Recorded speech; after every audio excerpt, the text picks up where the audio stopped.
Welcome to the Geek Homeworld. I am your host, Ed, aka Savage Tech Man. We talk sci-fi, TV, movies, superheroes, and all from a geek perspective. You can find us on Blogger, Google+, Twitter, Facebook, YouTube. We're everywhere. Join the Geek Homeworld.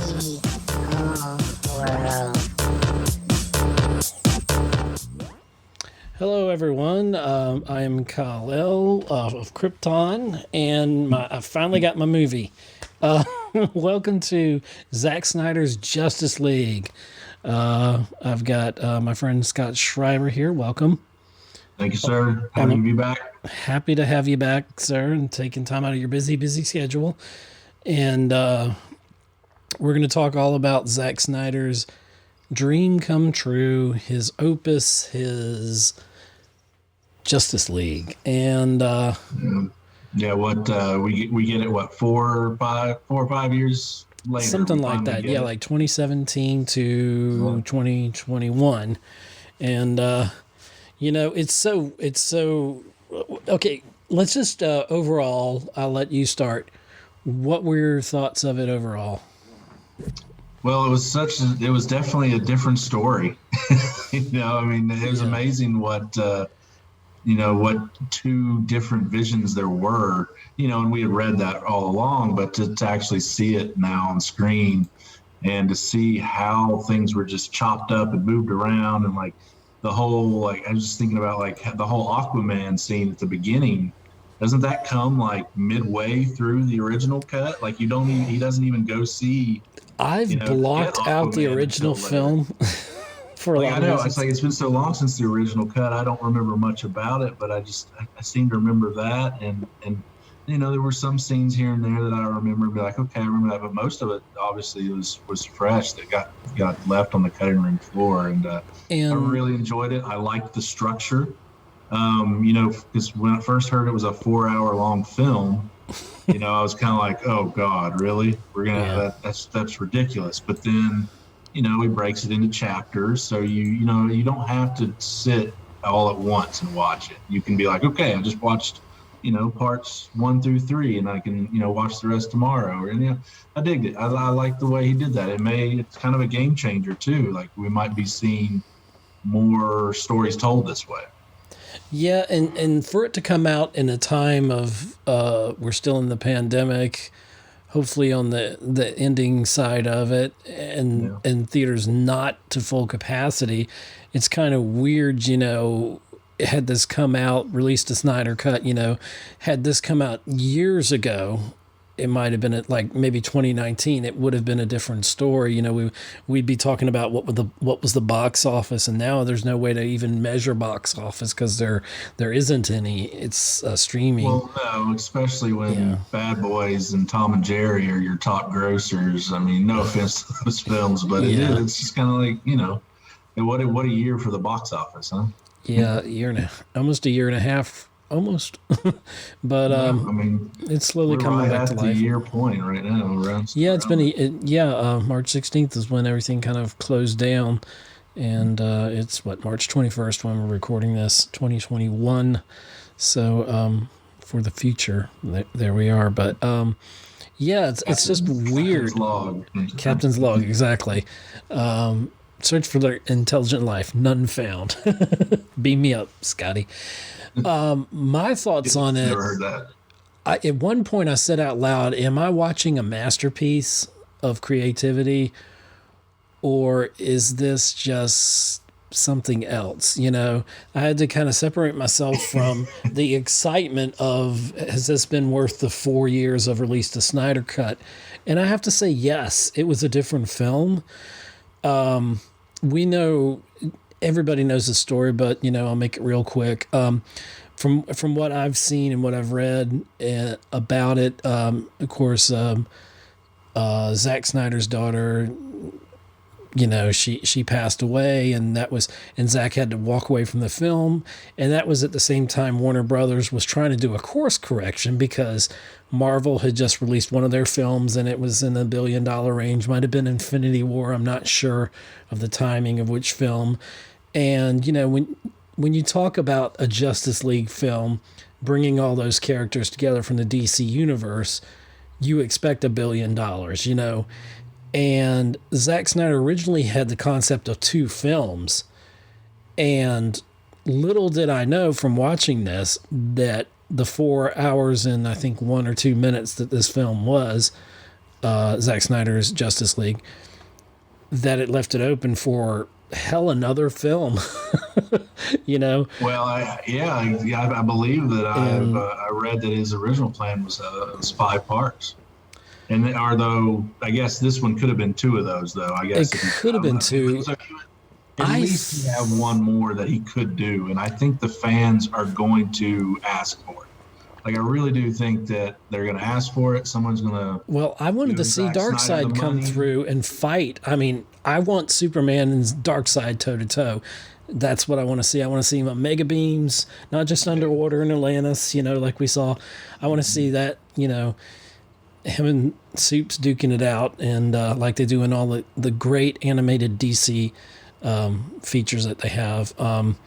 But part of me was there were some disappointments because I expected a Darkseid not to just be in there. You saw Desaad, right, and you saw Steppenwolf, and it definitely felt a little. Yeah, you're right. Like, even though it was, you know, they had the big battle there at the end with Steppenwolf, and they protected Earth and everything, so there was this finality to it, but it still definitely felt like, oh, okay, so Darkseid's not going to come and fight, you know, and it's just like, so we're gonna. But that again will make us clamor for it, and hopefully it will get made, you know. If you and I think there's a good possibility they could continue this on. This is an experiment, and either way, Warner Brothers wins, because even though they were at first going to give him 20, 30 million, the reports are that it's nearly 70 million they gave him to do this.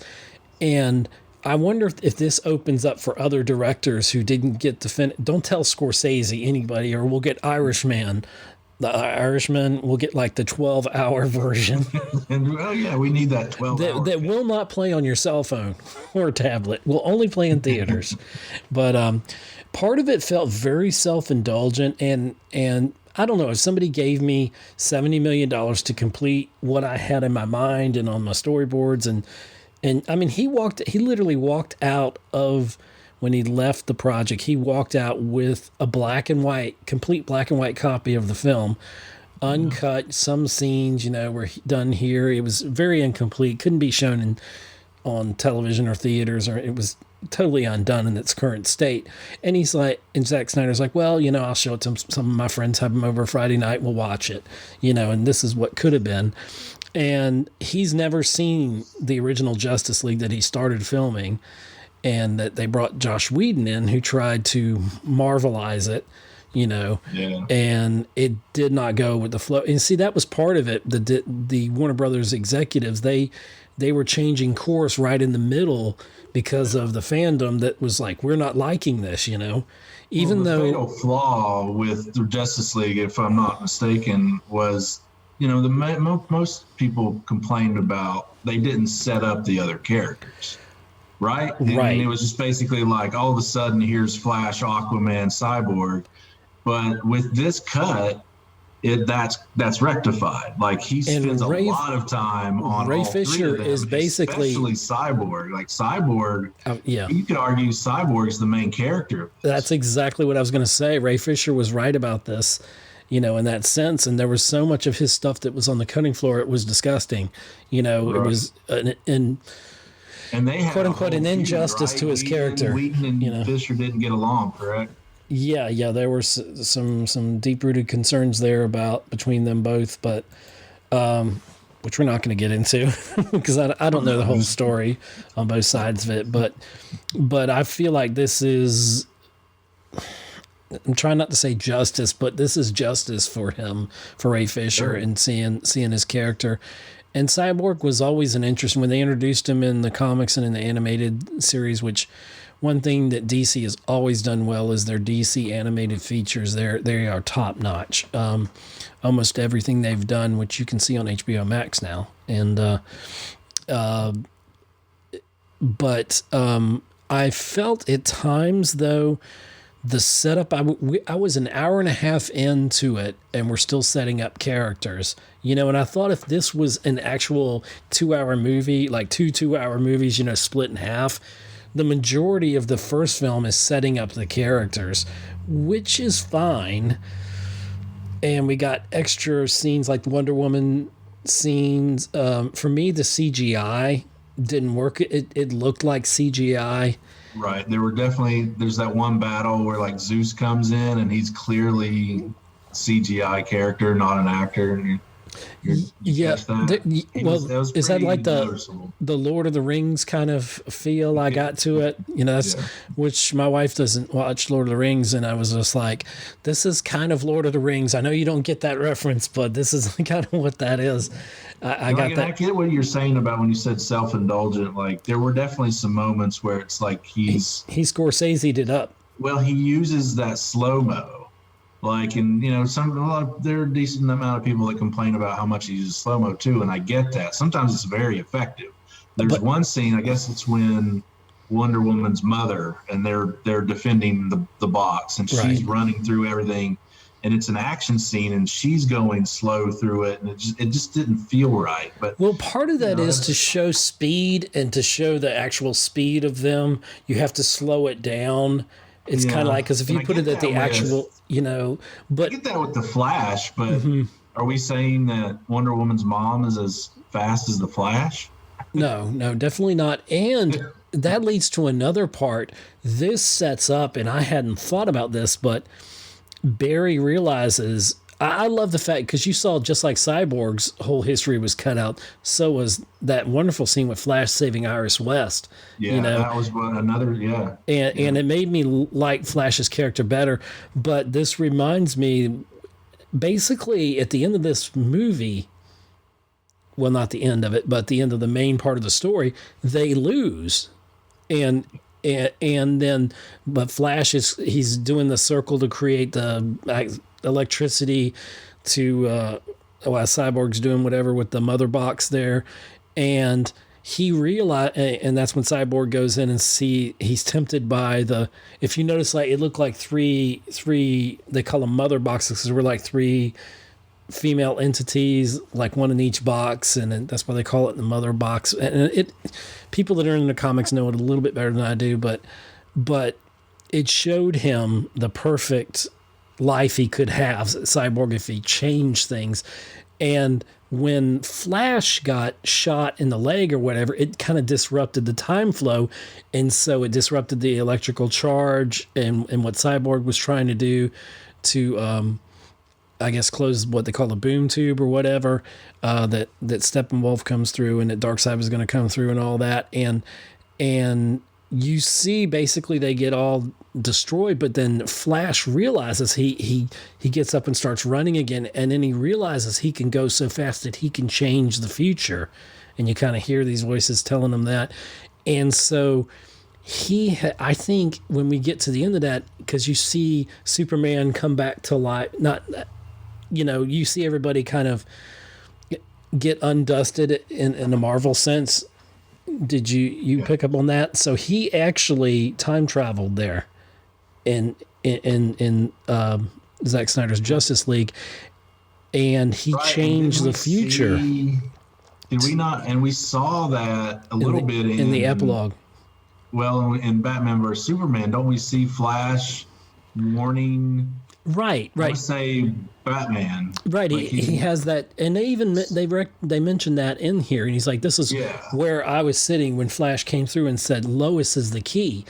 That's so, right. Okay, yeah. And I don't want to spoil this if you don't know the comics, but there's a video game out there that's already handled this well. But basically, you kind of see the future they go into. And that scene was actually added on by Zack Snyder. I saw an interview, and with Jared Leto, I always say it wrong, Jared Leto. I think it's Leto. Yeah, it's Leto. He actually improvised that conversation they had there, or at least part of it. And it's like him, Batman, I think it's Mira, because Aquaman apparently is dead in this future. Right. Well, because they show Wonder Woman and Aquaman getting and Deathstroke killed we have there, who's like Deathstroke was there, and it didn't look like the Flash, but I guess he was wearing that was the Flash. That was the Flash. You were right, yeah. And I guess he was wearing a different suit. That was like his armor, and if you think back, you saw the armor in Dawn of Justice or whatever. That he was kind of in that armor when he came through the temporarily porting. Remember, and he said Victor's right or something. And Lois is the key, and and it was cool to see Deathstroke there, which it was cool to see Lex Luthor as well, even if it was brief. I like Eisenberg's Luthor. I'm sorry. Oh yeah, he was weird as Luthor, but But it was because he's becoming Luthor too. Like I think. Well, that's by the end of the movie you see, definitely he's embraced a more mature kind of Luthor, and they changed that ending so we don't necessarily get the Legion of Doom, that he's creating from the original Justice League, but we get kind of, this was originally going to lead into the Batman or a Ben Affleck's film that we'll never see, that'll never be. And so that he told Deathstroke, well, Batman is Bruce Wayne. And so instead of setting up the Legion of Doom, it was changed to that. And so, and there's also the point where we see in that whole epilogue, you see Superman land, and Superman is in the red and white, which for me, I was surprised through this film that Superman came back in the black suit and stayed in the black suit. In the comics, he was in the black suit for a little while because it helped him absorb more sunlight, which is makes him powerful and sustains him. So it was kind of a healing suit in a way, and so we that wasn't explained at all. Explained, which is, it's fine. It's kind of maybe for the comic book people that know their shit. Right. And I didn't care that it ended. I was surprised that it ended that way, but in that one, they fulfill the dream that Bruce had, the nightmare that he had, and they actually call it nightmare with a K, like night, dark night kind of nightmare, where Superman has his acolytes or whatever, and he lands there. Remember, he unmasked Batman, and then the red eyes come out. So we got a similar scene to that in this post-apocalyptic or we're seeing the results of this new timeline, and I feel like that's going to carry over into the Flash movie somehow, possibly. I don't know, maybe I'm reaching. Certainly, should build up to that. I think that's certainly the intention, is to keep telling the story. And with that, he's obviously under control of Darkseid with the red eyes, right? Right. Because Darkseid puts his hand on his shoulder, when Superman lands. Okay. But what happens? Do you want to know how he gets that? What Superman turns bad?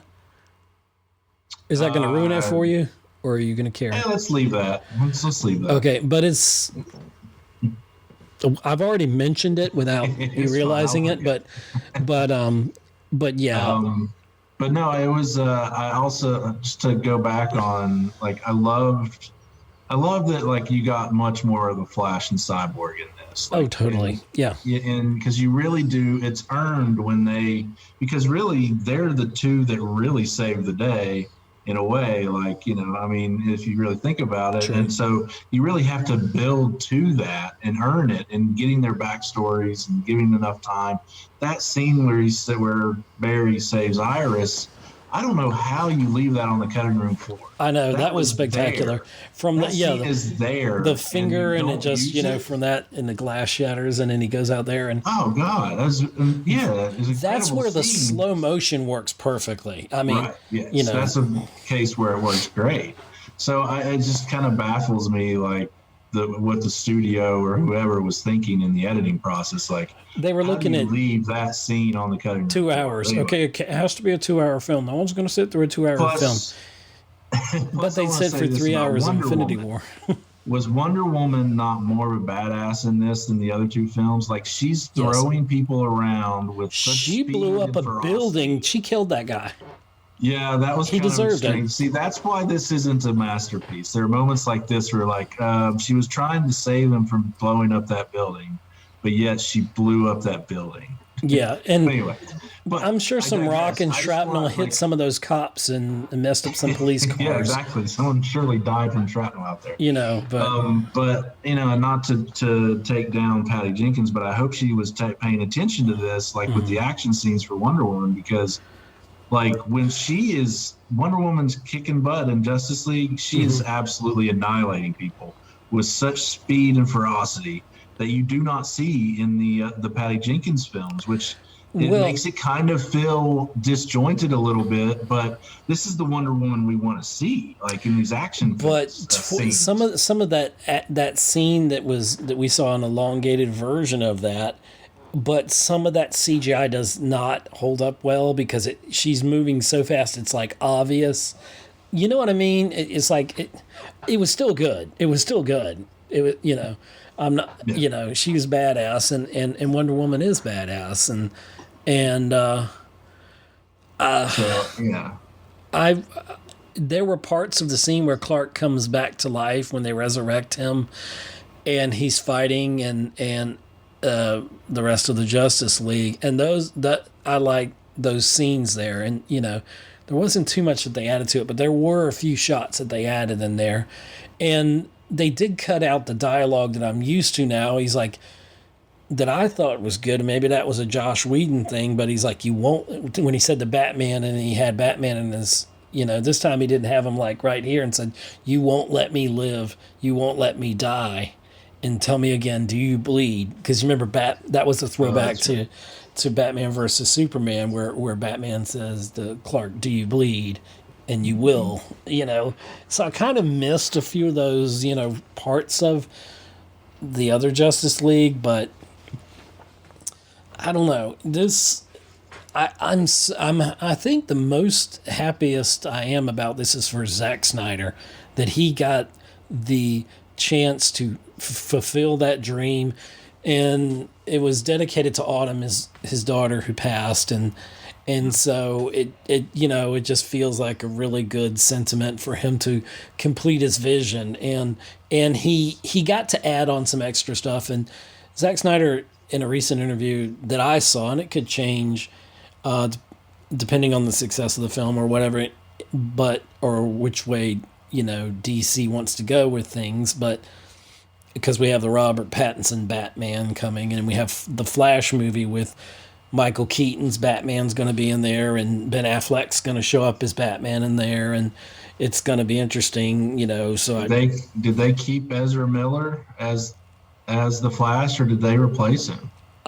As far as I know, he's still on it, even though he keeps having controversies. Everybody keeps having controversies, but I really like him in that role. I mean, I liked him more in this version of it. And for me, for people that don't like Batman versus Superman, I always tell them watch the Ultimate Edition, because for me, that really fleshed it out. Because that film, where Superman's fighting Doomsday and all that, and Dawn of Justice, it's a good film. It's not a great film, but it is a good film, and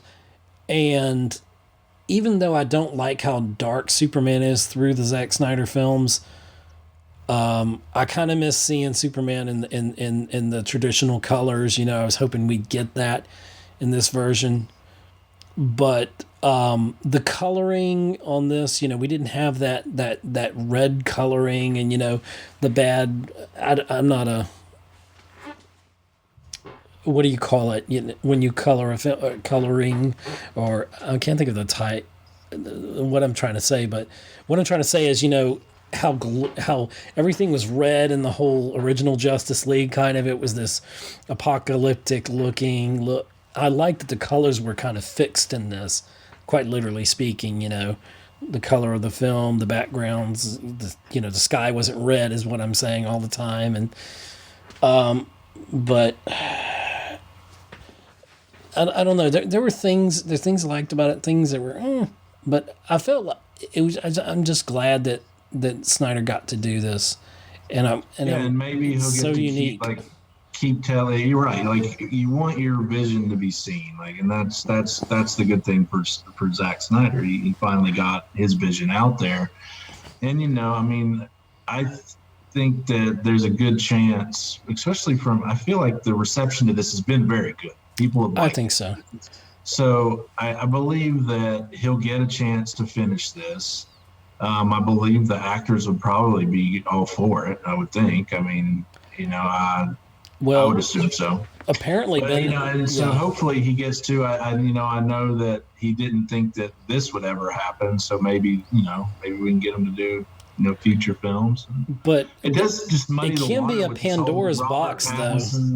Huh? I said it can be a Pandora's box because now, do we go back and do Ghostbusters 2 again? It's like, do we start redoing everything? And it is going to confuse viewers when the Robert Pattinson, Matt Reeves version comes out. Mm-hmm. It probably will muddy the waters, and that's the problem here. There's not consistency that Marvel has, and I feel like that they, as much as they were promoting this, they were releasing stuff about the other films.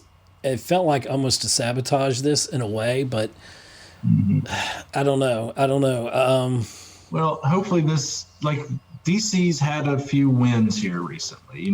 Joker was a huge success. Obviously, the first Wonder Woman was a huge success, and I feel like they've started to get on the right track a little bit. And Shazam was good. Shazam was very good, and I liked Birds of Prey. I mean, I think Birds of Prey was okay. I liked Aquaman, but I feel like the problem is that they're telling stories that don't connect to each other, and they need to do a better job of having that connective tissue. But hopefully, they're doing the anti-Marvel equation. I guess so. Yeah. Because everybody wanted them to do them. Well, why can't you do what Marvel's doing? Because we're not Marvel. But it would have been nice if they had some standalones and built up there. Not to say that Marvel owns that, but Marvel's done it so well, and it's a proven formula. I wouldn't have mind, a Batman. Man of Steel was supposed to kick it off, which it kicked off the DCEU. But this may just end with this. We get this opus of Zack Snyder's Justice League. And then, Zack Snyder said recently, he said, I'll always be available to talk to fans about what ifs. And, he's not saying no to continuing it, but. Well, I will say that, and this may be an unpopular opinion, but my favorite Zack Snyder film is Dawn of the Dead. and I'm really excited about his new Army of the Dead. So he's got that. That's going to be a success. I have a feeling that's going to be real popular. I like Zack Snyder's stuff. I loved 300. I like Sucker Punch. A lot of people don't give that movie the credit it deserves. Mm-hmm.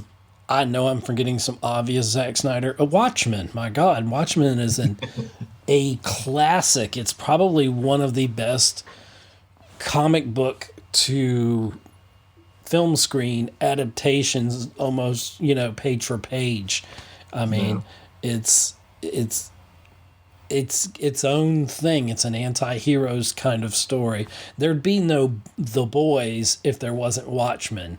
That's basically Watchmen, in a different kind of way. But something you mentioned earlier about the stop motion kind of, that Zack Snyder's kind of famous for. I didn't feel like, I heard some people complaining there was too much of that in Zack Snyder's Justice League, but I didn't think so. I still think it.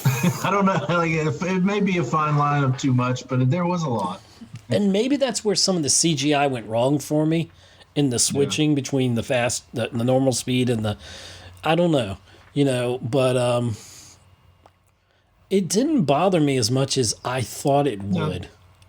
No, it didn't. And honestly, I'm kind of glad that the musical score, the Howard something, the Hallelujah song, to me that reminds me of Watchmen. It didn't need to be in Justice League, and that was the kind of I thought that he had used that on Watchmen. They used that as kind of the promos for this, but that wasn't actually in the film. And I'm kind of glad that they did, and it felt this felt like a totally different film, and it needed that different feel because at the time, if you remember when the original Suicide Squad came out, they were using Bohemian Rhapsody, as in the trailer, and stuff like that. The way they cut that together, it was just one long music video. Yeah, and so you can see. I want who was the original director? I want the cut of that. Give me another edit of Suicide Squad. Well, we're getting a different one. Well, we're getting a different movie. Yeah, because that was James Gunn, right? Is doing that. New one. Yeah, the new Suicide Squad, because the whole controversy he had, and Marvel let him go, and then he went off and did this Suicide Squad that we're going to see soon, and then now he's back, of course, for Guardians when that comes out, and but yeah, I enjoyed this. This was worth it. I know I started it late one night, so it ended up playing all the way through, but I fell asleep. I was just tired. It was a long 12-hour day at least, so. But I did sit down and watch it, and I went back to exactly where I stopped and watched it. So I'll probably watch it again all the way through one day. I'll take the time and get the popcorn and the Twizzlers and, and all that. Yeah, and now that there are these little breaks too. It's like, what was it, 6 parts and an epilogue? So you got... Yeah, I never saw the little 10-minute intermission that they said was in there. I just kind of was plowing through it. I don't know seeing that, but there wasn't one. I think that they were just talking. I think he just said that there was an intermission is all I heard, but I guess technically there were 6 intermissions that you could. You could have stopped it at those. Yeah, that's true. And that makes me think that the original rumor that it was going to be like, we'd get part 1, like it would be 6 weeks in a row. We'd have to wait, and see it, like that. Or in 6 different parts, even if you streamed it at once, it might be in 6 different episodes. I'm glad it's put together because and he's got it in the 4:3, which at first I have to admit disturbed me. I wanted 16:9, but it's odd, isn't it, to watch things that way now? Yeah, it was retro in a way, but he said he did it because so when it's put on IMAX screens, it can be seen in its total glory. And I thought maybe I didn't know something about aspect ratio or something, but I didn't. I thought 4:3 was kind of cut. I thought 16:9 was more the aspect ratio for theater. Maybe I'm incorrect somehow. But not the IMAX is a little different. IMAX must be, and but yeah, I would have loved to see that on the IMAX, and I feel like I feel like everything changed. It's a totally different film. It's a sly cousin to the original one, but the original one definitely, if you watch the original one now, you'll be like, oh, they left that out. They left that out. It's hard to look past Cyborg and Flash's stories being cut, left on the cutting room floor. And Wonder Woman's a little bit more brutal in this new one, and she cuts Steppenwolf's head off. Yeah. Which, okay, so...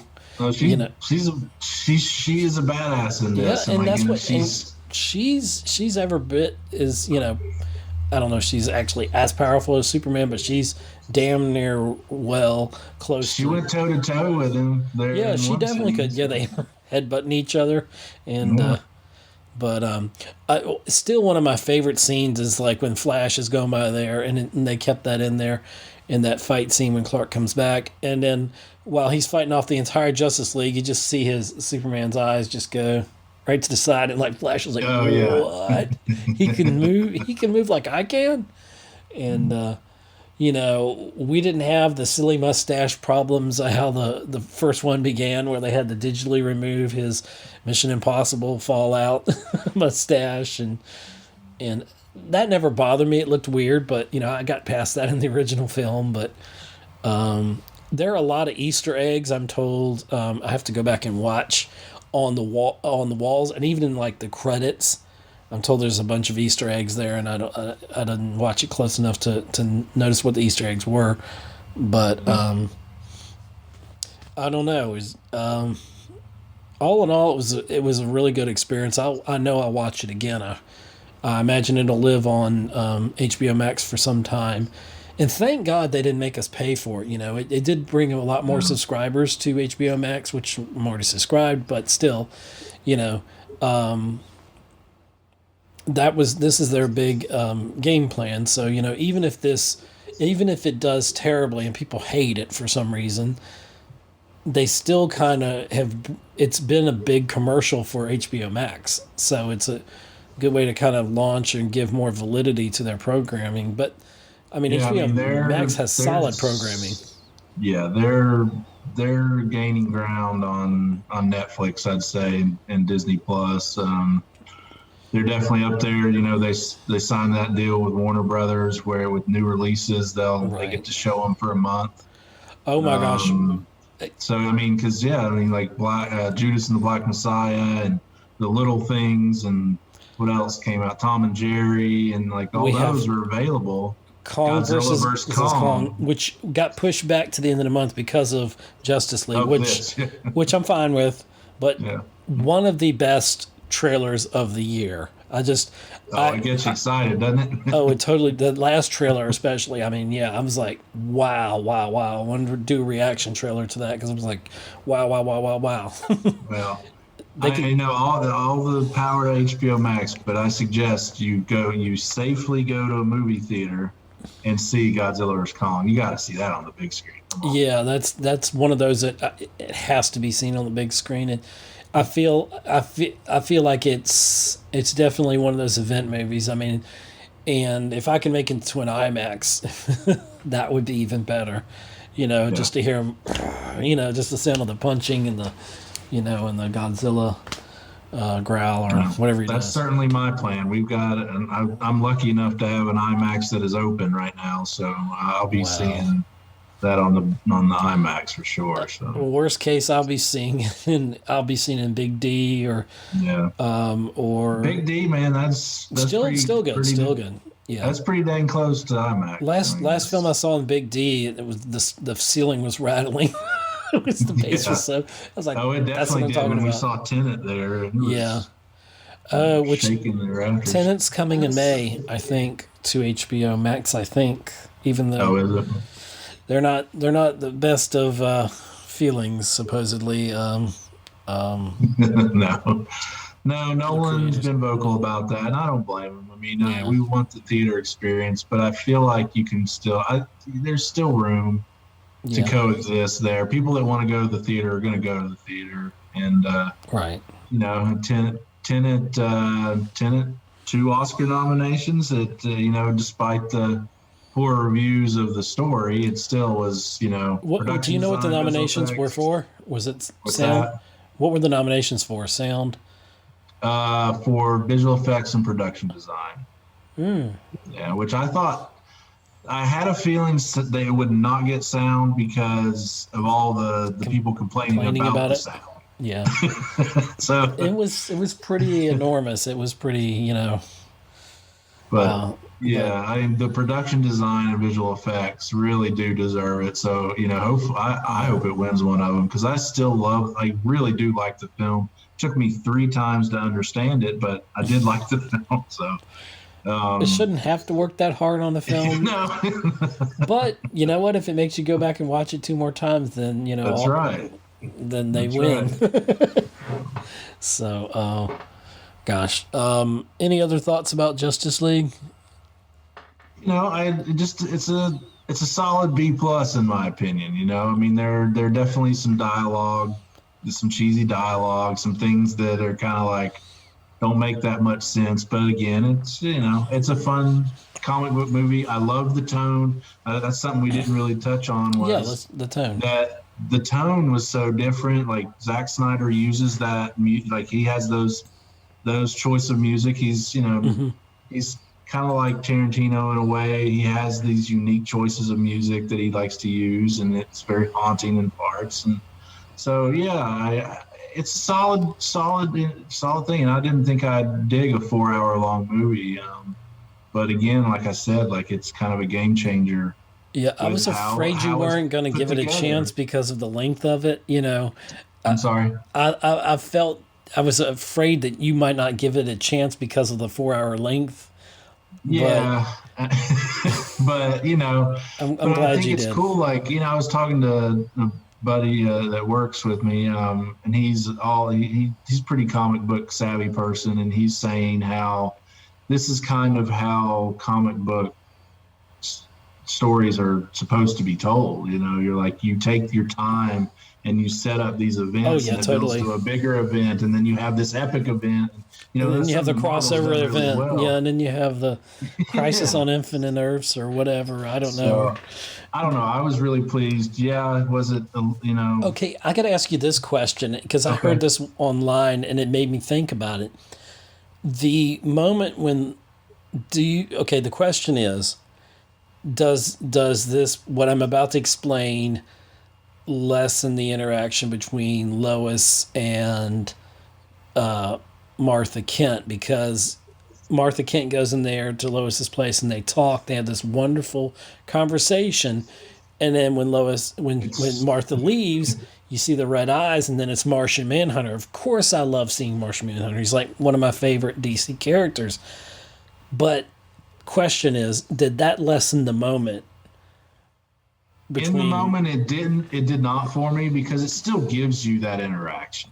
Is it fake? Sure, but you still get that interaction. You still get that. Even We in the story understand. element of it, Yeah, it still tells that part of the story that these, they're both still grieving, and that they right? can connect and help each other. So it still has its power. I mean, and And it's a way to work in Martian Manhunter, especially when we get that, the the post credit the scene, post credit scene, yeah, I love. Of which, course, I love that. Which I thought was going to be a Green Lantern. well, that's what I read it was supposed to be, and they wouldn't let Snyder do it. Really, So he had to compromise, like because they have plans for Green Lantern, right? so they would not let him use Green Lantern there. So he used Martian Manhunter Yeah, instead, they and it even worked. asked about bringing Ryan Reynolds back for that, and and he didn't really say. He's like, oh, I guess that would have been nice or something like that. I don't know. Yeah, right. I forgot what he said, but I liked it, and it still worked though. It still worked because Martian Manhunter saying, basically, you've inspired me to fight for good. Now, he's been hiding as who he truly is as the general. I Yeah. forgot the character's name, but in Man of Steel, going back to Man of Steel and through all of that. So he was Martian Manhunter all along, but he didn't reveal himself to the world until after Zack Snyder's Justice League. So that adds to the room where they go to the room with the tape, and he's like, "We could put a big round table here." Bruce Wayne says, "With chair for six," and then Wonder Woman says, "And even more," and so that's setting up maybe the Justice Society or the next version of a bigger team or something like that. This movie could We'll stand see. alone and be its own thing and still be good, or it could create. They could modify and take some of the connective tissues into maybe the Flash film. It'd be interesting to see if they're going to do that. I don't know. I really don't know what I DC don't is think anybody thinking. does really. There's nothing announced, and I think this will cause a stir though, and and get some people talking. It has already, yeah, gotten some So fans talking, and I mean, it's seems like if they don't try to continue this story that they clearly set up at the end mhm. of Zack Snyder's Justice League, then it's just I feel like there's just something left out there.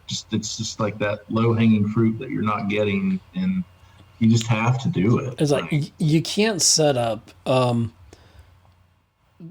the temptation of Darkseid's there, and Darkseid would yes, never walk away from a battle. I don't care if the Justice League is there and he knows the anti-life equation that he's looking right, for is in the Earth itself. You right, and that know, epilogue clearly shows that he didn't, and yeah, that we want to see how that happened and how it's rectified. It's kind right. of it's a it's a Thanos snap kind of thing, of course, but I want to see the Mhm. mechanics of it. I want to see him coming down the boom tube and just laying waste to people and going toe to toe with Superman, and I need to see that. And I want more Henry Cavill. I don't care how we get it. If we get a Man of Steel 2, I don't want him just showing up in DC films. But if that's how it has to be, then that's how it has to be. But he willingly wants to be Superman still, all these years later. And I think Henry Cavill has proven himself. And I think they need to make another film, at least a Superman-related film. And I look at what CW's doing with Tyler Hoechlin, the Superman and Lois show. I don't know if you've had a chance to watch it yet, or because you're more of a Batman fan, right?